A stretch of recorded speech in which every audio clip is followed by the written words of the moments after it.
Start. नमस्कार दोस्तों, Rana academy की तरफ से एक बार पुनः आपका स्वागत। और हमारी पूरी टीम आज आपके सामने बैठी हुई है। मैं आज हिंदी विषय के पाठ्यक्रम को लेकर के चर्चा करना चाहूँगा कि इस विषय के कितने पहलू हैं और ये विषय आपका एक दिवसीय परीक्षाओं और जो आपकी सिविल परीक्षाएं होती है उनके लिए कितना उपयोगी है और किस किस सेगमेंट से इसके सवाल ज़्यादा आते हैं। हम जानते हैं कि हिंदी विषय को हमने अध्ययन की सुविधा के लिए और पाठ्यक्रम अनुसार 3 वर्गों में बांटा होता है।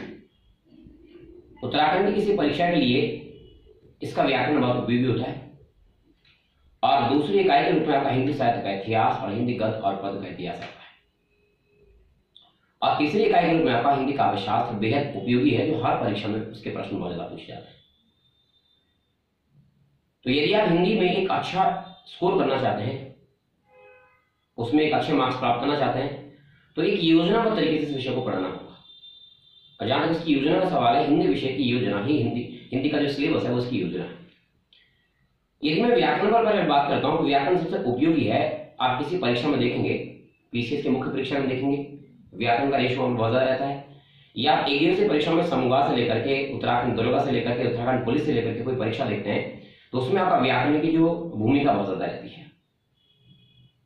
और व्याकरण के साथ साथ हम आपका हिंदी साहित्य और काव्यशास्त्र को इग्नोर नहीं कर सकते, उस पर आपको बहुत ज्यादा ध्यान देना होगा। जहां तक व्याकरण के पाठ्यक्रम का सवाल है, बहुत लोग व्याकरण पढ़ते और पढ़ाते हैं, काफी सारी चीजों को छोड़ देते हैं।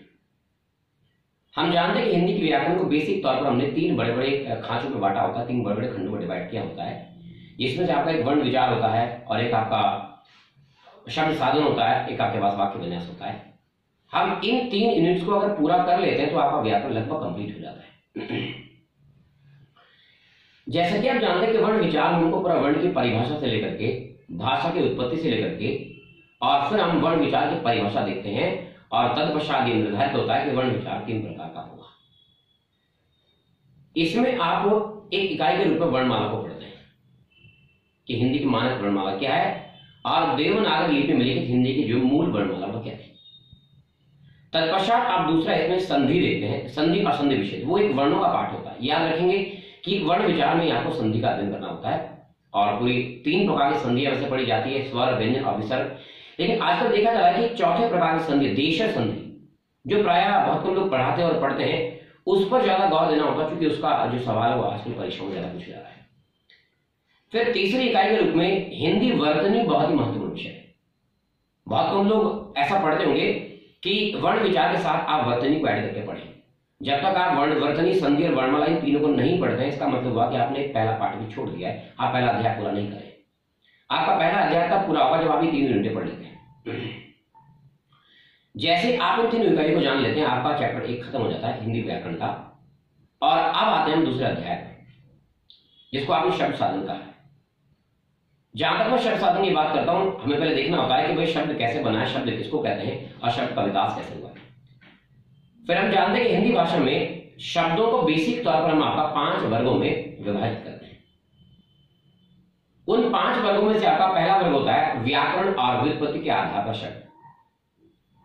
इसका ये मतलब हुआ कि जब हिंदी का व्याकरण बना होगा या हिंदी में शब्दों की उत्पत्ति किस प्रकार से हुई है, इस आधार पर शब्दों को हमने 2 प्रवर्गों में रखा है, जिनमें से एक आपका होता है व्यय, जिसको विकारी शब्द भी कहा जाता है, और एक आपका होता है अव्यय, जिसको अविकारी शब्द भी कहा जाता है। जैसे कि आप सब पढ़ते होंगे, भाई व्यय का मतलब ऐसा शब्द होता है जिसमें आप लिंग और वचन के आधार पर अपनी सुविधानुसार परिवर्तन कर सकते हैं, वो व्यय कहलाएगा। और इनकी तादाद 4 होती है। इसमें संज्ञा को शामिल किया गया है, सर्वनाम को शामिल किया गया है, आपका विशेषण को शामिल किया गया है, आपकी क्रिया को शामिल किया गया है। इसके बीच में बड़ा पेचीदा मुद्दा फंस जाता है। कुछ लोग कहते हैं कि क्रिया का विषय है धातु और वाच्य, और कुछ लोग कहते हैं कि धातु और वाच्य एकदम अलग होता है। अगर आप सही तरीके से इसको पढ़ना चाहते हैं, क्रिया के साथ जब तक आप 5 प्रकार के धातु नहीं पढ़ते हैं और 3 प्रकार के वाच्य नहीं पढ़ते हैं, तब तक आपने अविकारी शब्दों को अधूरा छोड़ा है। इसके दूसरे पक्ष में जब आप अविकारी शब्दों की बात करते हैं, अविकारी शब्दों में आप जानते हैं कि इसमें आप बेसिकली उन शब्दों को शामिल करते हैं जिन्हें आप अपनी सुविधा अनुसार लिंग और वचन के आधार पर परिवर्तित नहीं कर पाओगे, वो अविकारी कहलाते हैं। उससे पहले का अध्ययन भी कार्य हमने देखा। अविकारी शब्दों में भी 4 प्रकार आते हैं। इसमें आप शामिल करते हैं क्रिया विशेषण को, इसमें शामिल करते हैं आप समुच्चय बोधक को, इसमें शामिल करते हैं आप विस्मय बोधक को, इसमें आता है आपका संबंध बोधक। लेकिन एक फिर विषय यहां पर फंस जाता है। एक चीज आती है निपात। कुछ लोग कहते हैं कि निपात को अविकारी शब्दों का एक प्रकार मानना चाहिए जिसके आधार पर अविकारी शब्द 5 हो सकते हैं। लेकिन बड़ा प्रश्न यह है कि भाई हम आपका किस प्रकार से निपात को शब्द माने, उसकी सार्थकता तो नहीं होती है, वो तो सार्थक नहीं होता है, और जब तक कोई वर्णों की इकाई सार्थक ना हो तब तक उसको शब्द कहना अनुचित है। तो इस पर भी हम जब तक कोई बात नहीं करवाएंगे तब तक आपके अविकारी शब्द पूरे नहीं होते। जिस प्रकार से क्रिया के साथ धातु और वाच्य को ना पढ़ने पर आपके विकारी शब्द पूरे नहीं होते थे, उसी प्रकार से अगर हम विस्मय बोधक के साथ निपात को नहीं पढ़ते तो अविकारी शब्दों का ज्ञान भी अधूरा रह जाता है।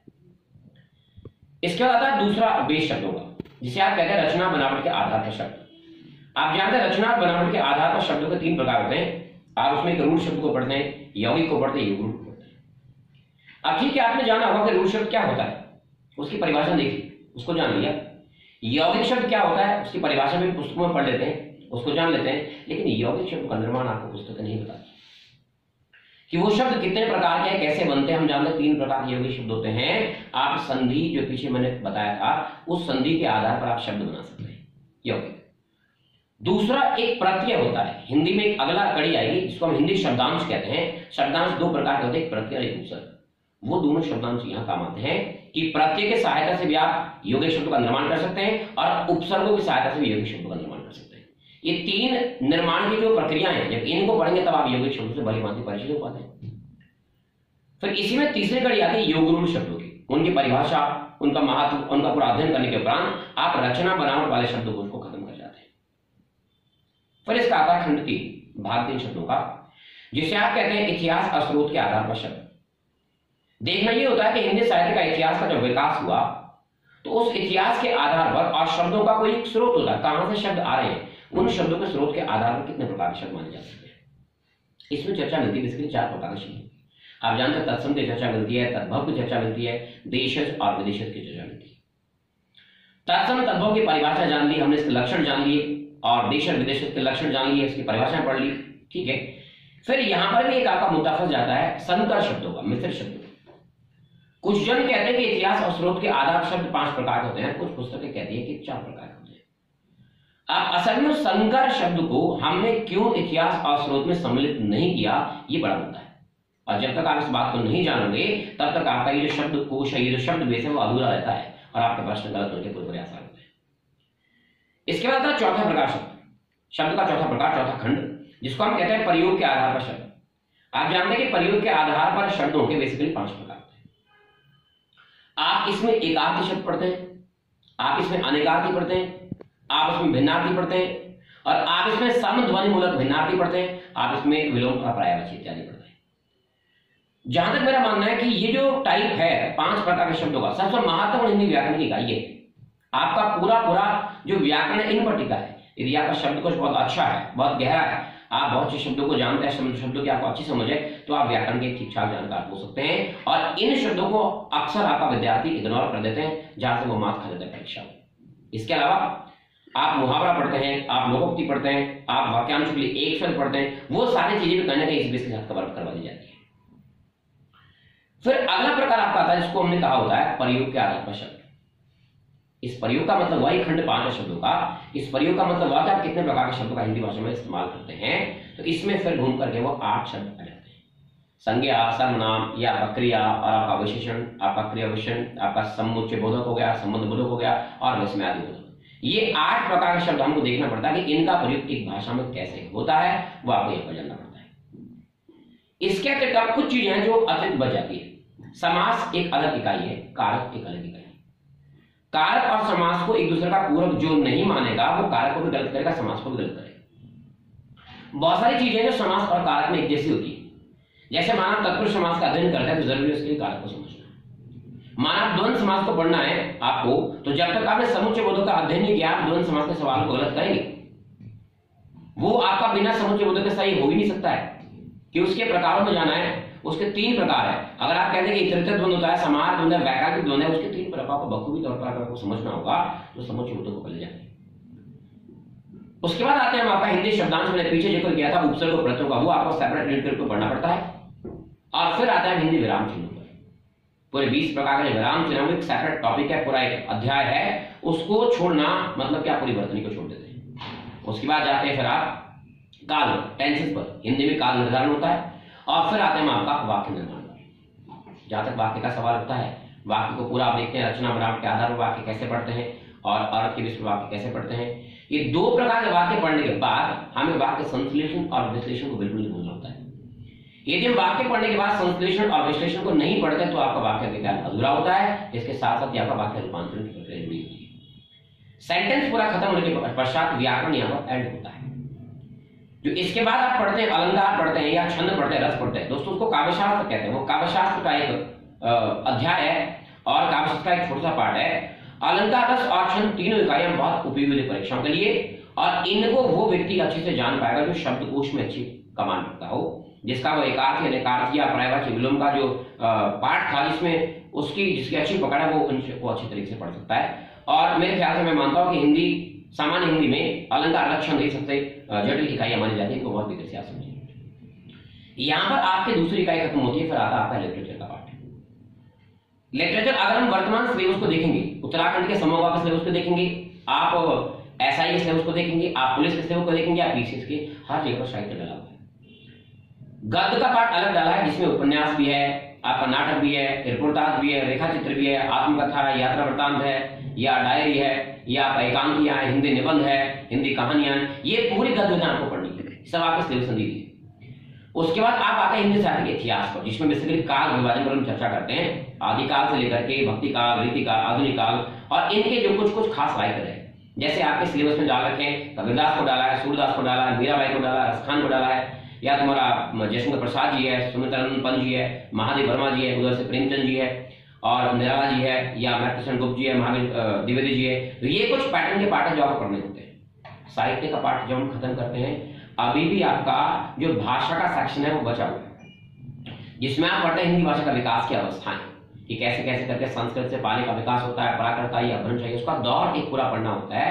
जो आपकी भाषाएं थी, माना हम पढ़ते के बाद में आर्य भाषा का प्रचलन था, उसकी 3 अवस्था होती है। आर्य भाषा की प्राचीनतम अवस्था जो लगभग आपका 2000 ईडी से 500 ईडी के आसपास तक चली। फिर आपका आर्य भाषा की दूसरी अवस्था होती है जो 500 ईडी से लगभग 1000 ईस्वी के आसपास तक चलती है, जिसमें आपको पाली, प्राकृत, अपभ्रंश मिलती है। फिर आर्य भाषा की तीसरी अवस्था होती है जो आपको आधुनिक आर्य भाषा कहलाएगी, जो आपका 1000 ईस्वी से वर्तमान तक चल रही है, जिसमें आपका हिंदी का प्रादुर्भाव हुआ, वो यहाँ से आपको देखना पड़ता है। इसके साथ साथ ही फिर लिपि का प्रादुर्भाव देखना होता है, लिपि का उद्गम कैसे हुआ और लिपि का मानकीकरण कैसे किया गया। लिपि के मानकीकरण के साथ साथ देवनागरी लिपि की विशेषताएं और समस्याएं, ये सब आपके सिलेबस में दी थी। इसके अलावा फिर वर्तनी आती है, दोबारा वर्तनी का मानकीकरण, वर्तनी की विशेषताएं, उसके गुण दोष कितने महत्वपूर्ण है वर्तनी भाषा के लिए, वो आपको यह जानना पड़ता है। और साथ साथ हिंदी भाषा की पूरी अवस्थाओं में हिंदी भाषा की उपभाषाएं, उसकी बोलियां, उसके बोली के क्षेत्र, ये पूरा आपको जानना पड़ता है। इसके बाद अब एक और यूनिट है जो वनडे परीक्षा में नई फंसाई है सिलेबस में कमीशन ने, वो पत्र लेखन है। और पत्र लेखन कोई नहीं पढ़ता है बेसिकली, वनडे एक दिवसीय परीक्षा का विद्यार्थी वो मेंस के लिए पढ़ा जाता है, लेकिन वनडे में आप डाल रखे आपको अशासकीय पत्र है, शासकीय पत्र है, या परिपत्र है, या अधिसूचना है, या टिप्पण है, संक्षेपण है, पल्लवन है, ये सारी जो इकाइयां होती है जो पहले वनडे वाला नहीं पढ़ता था, अब उसको भी पढ़ना होता है। तो मेरी आप सब लोगों से ये दरख्वास्त है कि अगर आप एक कंप्लीट सिलेबस जानना चाहते हैं, पूरी तरह से इसको देखना चाहते हैं, तो आप अपना समय ना गवाएं, अपना समय व्यर्थ ना गवाएं। आप अतिशीघ्र आप हमारे चैनल पर भी बातों को देख सकते हैं और आपको समय समय पर अपडेट मिल जाएंगे सिलेबस के, और साथ साथ ही रोचक जानकारी मिलेंगी। इसको आप सब्सक्राइब करें, इसको आप साझा करें, इसको आप पसंद करें, और अधिक जानकारी के लिए आप हमारी वेबसाइट पर जा सकते हैं, हमारे नंबर से हमें कॉन्टैक्ट कर सकते हैं। धन्यवाद।